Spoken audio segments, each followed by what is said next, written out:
நம்ம செய்ய போகிறது கேசரி. அதுக்கு நான் வந்து ஒரு கடாயில் ஒரு தேவையான அளவு நெய் ஊற்றிக்கோங்க. நான் முந்திரி ஏலக்காய் வந்து வறுக்கிறதுக்கு நான் 2 டீஸ்பூன் நெய் எடுத்துருக்கேன். நெய் காஞ்சோடனே இன்னும் வச்சுருக்க முந்திரியை ஆட் பண்ணிக்கலாம். இது வந்து இப்போ ஃபுல் ஃப்ளேம்லேயே இருக்கட்டும். கொஞ்சம் நேரம் கழித்து நீங்கள் ஸ்லோ ஃப்ளேமில் வச்சுக்கோங்க.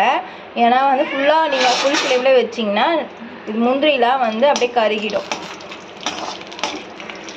இது மாதிரி ஸ்டேஜ் வந்தோடனே வந்து நீங்கள் வந்து ஆஃப் பண்ணிடலாம்.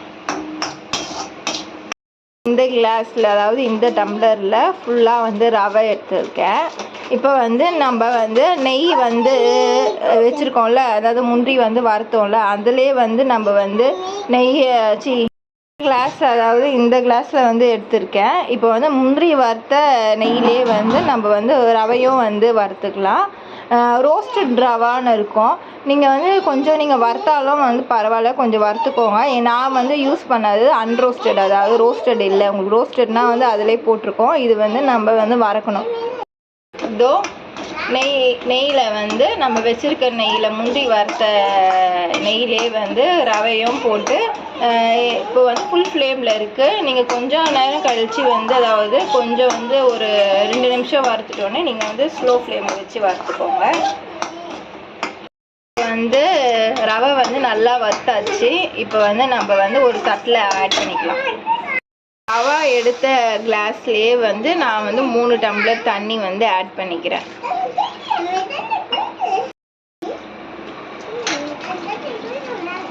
தண்ணி வந்து ஆட் பண்ணேன். வந்து நம்ம வந்து வச்சுருக்க கொஞ்சம் அதாவது கேசரி பவுடர் உங்களுக்கு எவ்வளோ வேணுமோ நான் போட்டுக்கோங்க. நான் வந்து தண்ணியிலே வந்து மிக்ஸ் பண்ணிட்டேன். ஏன்னா வந்து தண்ணியில் வந்து நம்ம போட்டு மிக்ஸ் பண்ணால் வந்து ரவையிலையும் வந்து கலர்றதுக்கு ஈஸியாக இருக்கும். வந்து வச்சுருக்க ஏலக்காவை ஆட் பண்ணிக்கலாம். நீங்கள் வந்து கொஞ்சம் தட்டி எடுத்துக்கோங்க, அதாவது 2ஆக வந்து வரா மாதிரி எடுத்துக்கோங்க. இதில் வந்து நான் கொஞ்சம் நெய் வந்து ஆட் பண்ணிக்கிறேன். ஒரு 3 டேபிள் ஸ்பூன் நெய் வந்து ஆட் பண்ணிட்டேன். இப்போ வந்து இது நல்லா வந்து கொதிக்கட்டும் அப்படின்னு சொல்லி வெயிட் பண்ணுங்கள். வந்து தண்ணி நல்லா வந்து கொதிக்க ஆரம்பிச்சிச்சு. இப்போ வந்து இதில் நம்ம ரவை எடுத்த கிளாஸ்லேயே வந்து சர்க்கரையை ஆட் பண்ணிக்கலாம்.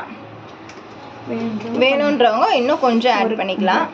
நீங்கள் வந்து ஃபுல் ஃப்ளேமில் இருக்குது. தண்ணி நல்லா வந்து கொதிச்சோடனே வந்து நம்ம வச்சுருக்க ரவையை வந்து ஆட் பண்ணிக்கலாம். இப்போ வந்து கம்மியாக இருக்கனால நீங்கள் வந்து கலர வேணாம். அதிகமாக வந்து ரவை நீங்கள் எடுத்திங்கன்னா தண்ணியில் ஆட் பண்ணும்போது கொஞ்சம் வந்து கரண்டி வச்சு கலரினே இருங்க, ஏன்னா உருண்டை பிடிக்கும்.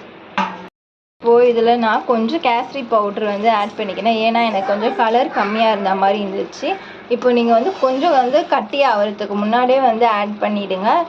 அதுக்கப்புறம் நீங்கள் ஆட் பண்ணிங்கன்னா அங்கங்கே அப்படியே கொஞ்சம் லைட்டாக டார்க்காக இருக்க மாதிரி இருக்கும். அப்புறம் வந்து கேசரி பவுட்ரு இல்லாத மாதிரி இருக்கும். நீங்கள் மாதிரி தண்ணியாக இருக்கும் போதே வந்து ஆட் பண்ணிங்கன்னா உங்களுக்கு வந்து எல்லா இடமும் வந்து கேசரி பவுடர் வந்து எல்லா இடமும் வந்து ஸ்ப்ரெட் ஆகி உங்களுக்கு கலர் வந்து சூப்பராக இருக்கும். 2 டேபிள் ஸ்பூன் எண்ணெய் வந்து ஊற்றிக்கோங்க.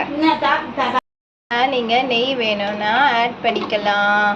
அவ்வளோதாங்க, கேசரி